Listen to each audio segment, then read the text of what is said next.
चाँद बरन के रानियवा त पीर कोम्ही लाई गई, पीर कोम्ही लाई गई हो।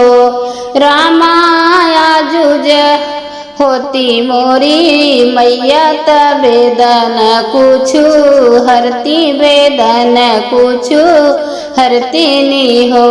स्वामी तो हरित माई नीर मोहिया हलियो नाही पूछई, हलियो नाही पूछई हो। चाँद बरन के हो रनिया बेदन कोम्ही लाई गई, बेदन कोम्ही लाई गई हो। रामाया जुज होती मोरी भाभित बेदन कुछु हरती, बेदन कुछु हरती नी हो। स्वामी तो हरित भाभी नीर मोहिया लगाऊ नाही, आवई लगेऊ नाही आवई हो।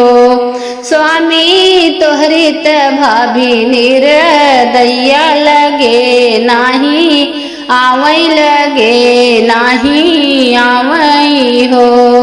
चाँद बरन के मोरी रनिया बेदन कोम्ही लाई गई, बेदन कोम्ही लाई गई हो।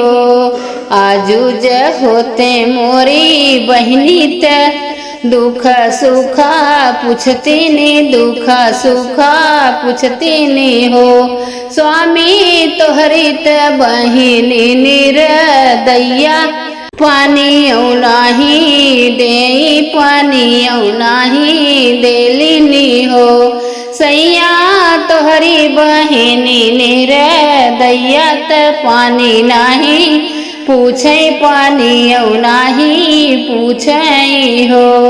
चाँद बरन के हो रनिया बद बेदन कोम्ही लाई गई, बेदन कोम्ही लाई गई हो।